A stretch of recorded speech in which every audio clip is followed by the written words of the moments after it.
Our next speaker is not from the Valley, he's not from the Valley, but he is a Montanan, and he is a candidate running in opposition to another Republican legislator who voted against HB 385, and that's Rob Cook. This man is Mark Wicks. He is a candidate for Public Service Commissioner in District 1, again running against a man who voted against HB 385, but even though he's a Republican. Mark is a strong, solid constitutionalist, pro-Second Amendment advocate. He drove all the way to be here. He was at Helena at the gun rally over there a few weeks ago and did a marvelous job. We want him to introduce him to the Flathead Valley. Would you please give a good Flathead welcome to Mark Wicks? Mark, would you come?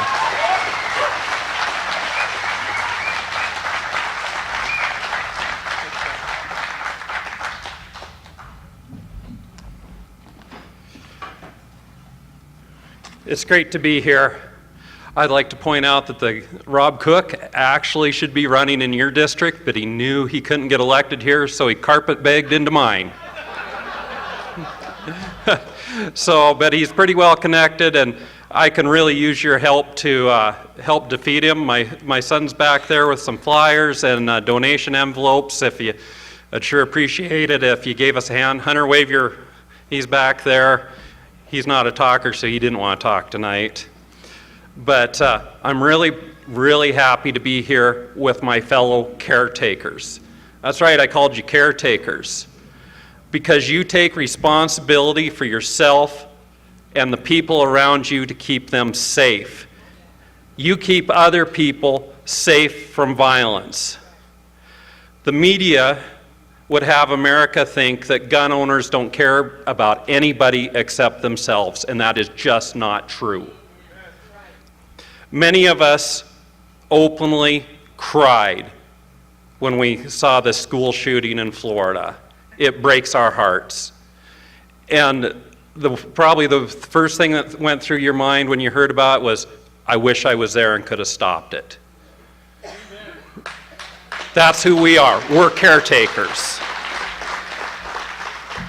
Our most basic human right is the right to self-defense.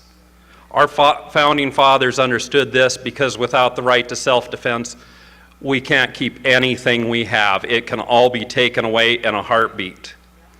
But I'm not here to talk about the Second Amendment, because I believe the right to self-defense transcends the Constitution. It is a God-given right.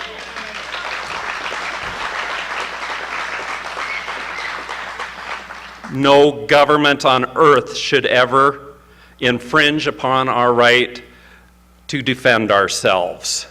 It's not a right that 9 judges on the Supreme Court can take away from us. It is not a right that the Congress can take away from us. It is our fundamental right as human beings to defend ourselves. Nothing I have learned tells me that humanity has changed since the dawn of time. We are still the same people that can commit atrocious acts of violence against fellow human beings. Human history is full of examples of those in power abusing the people they swore to protect. We should not have to make the same mistakes over and over to learn from them. Human nature does not change. People will do bad things. We need to be able to stop them no matter what. I do not feel the need to live through a purge, a genocide, an ethnic cleansing, or any other mass slaughter to understand what the Jews mean when they say, never again.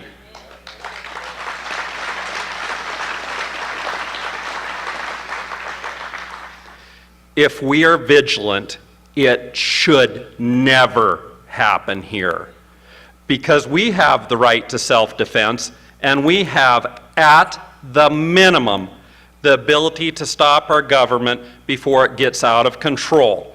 That can't be said of an unarmed population. There is a saying that power comes from the barrel of a gun, and that is exactly why some powerful people want to disarm us.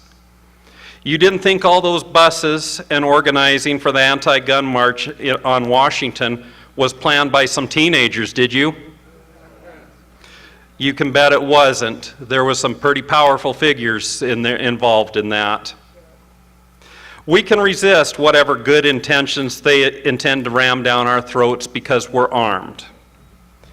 They say the road to hell is paved with good intentions. The Russian and Chinese communist revolutions both started out with good intentions. They wanted to help the peasants, give them better lives. The consequences of those revolutions left the skeletons of 100 million people as the cobblestones on the road to hell. I'm sure that most people supporting gun control have only the best intentions, but we can't forget there are those that will lust for power that an unarmed America offers them. Politicians in states and cities with gun control love gun control. They love the power it gives them. They can grant weapons permits to their friends in exchange for campaign donations. And of course, we can't forget that gun control is only for you and I. It's not for them. They will still have their guns, their children will be protected, and we will be left here at the mercy of 911 operators and overworked police. A lot of our current problems stem from the last time the gun control crowd decided to save the children. The Gun-Free Zone Act of 1990 I don't believe that those that passed it truly had good intentions about that bill. They thought they were going to save the children, but those that really knew what was going to happen, they knew the massacres in the schools would happen because nobody was there to protect them. They had to know that. How naive do you have to be to think that a sign that says gun-free zone protects anyone?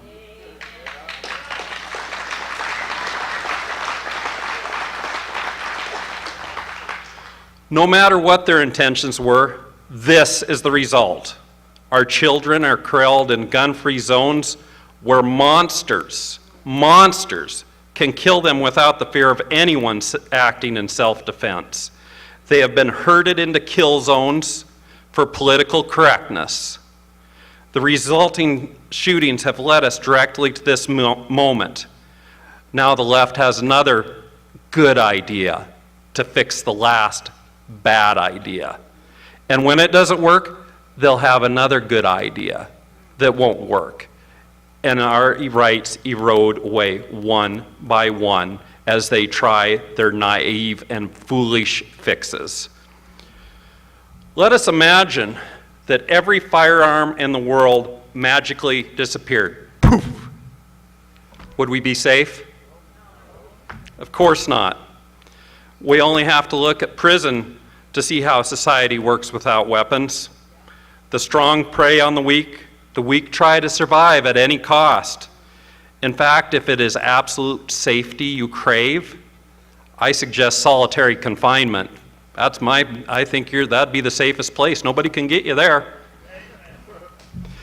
We have to understand that if every firearm was destroyed, the most dangerous weapon in the world that the world has ever seen would still be on every street in America. And do you know what that is?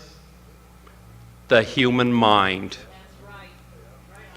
There is nothing more dangerous than a human that has decided to kill. They will find a way. Every object can be a weapon.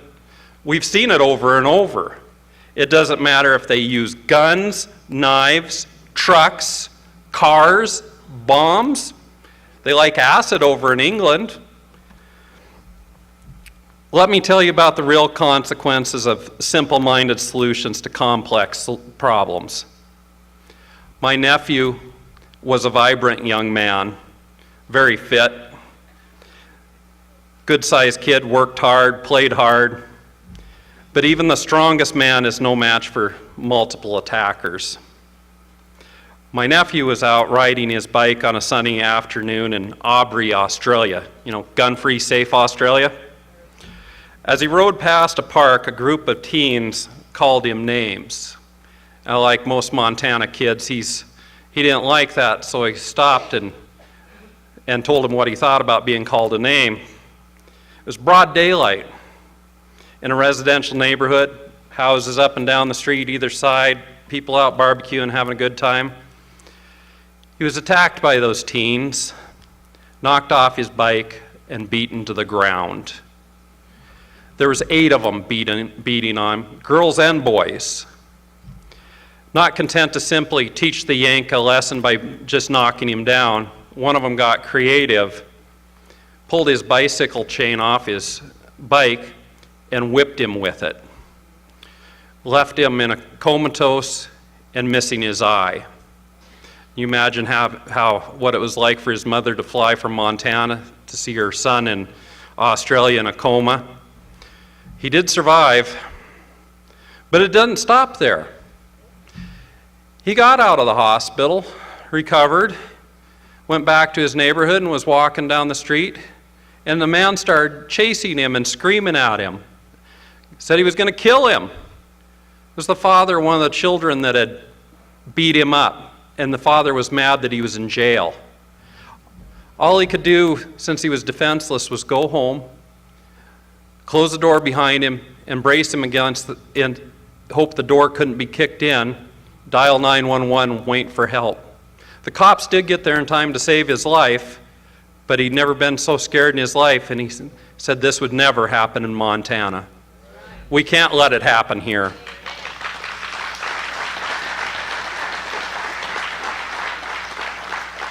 This is what life's like in a country where you've lost the right to defend yourself. You have to be scared of everybody. Everybody is a threat. I don't believe anyone should have to endure an assault and hope the attacker has good intentions of only beating you half to death. I don't think my wife and daughters should have to endure a violent rape for any reason. They deserve the right to be able to defend themselves. Living here in Montana, we don't often stop and think about why it is safe to walk down almost any street. And home invasions are almost unheard of. It's because we have guns. We're citizens. We have the right to defend ourselves. We don't let this happen here. And those of people out there that choose not to own firearms, they cash in on the dividends of those of us that do own firearms.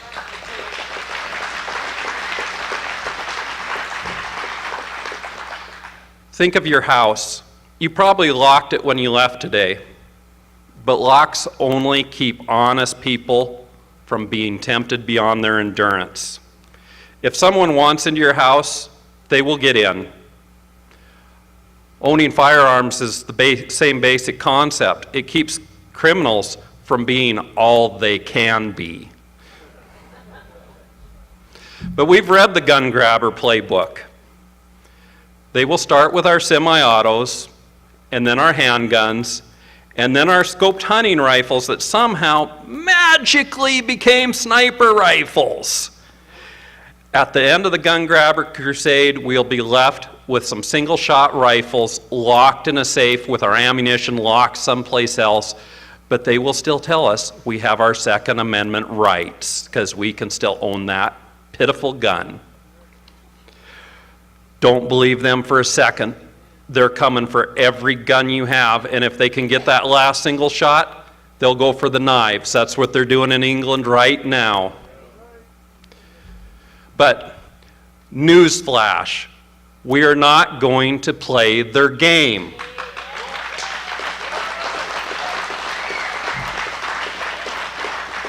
We will keep our weapons. Even if you don't want us to, we're keeping them. We need weapons that are the equivalent of the greatest threat we might encounter. That means we will keep our semi-automatics and our pistols and whatever else we need to defend ourselves. We refuse to play your silly games. We will not compromise one more time. They will have to accept that freedom comes with warts and blemishes. We have to ensure that a Holocaust is impossible in this country. We have to learn from history and not repeat it. We need to know this can never happen again. Never again. Thank you. Have a safe trip home.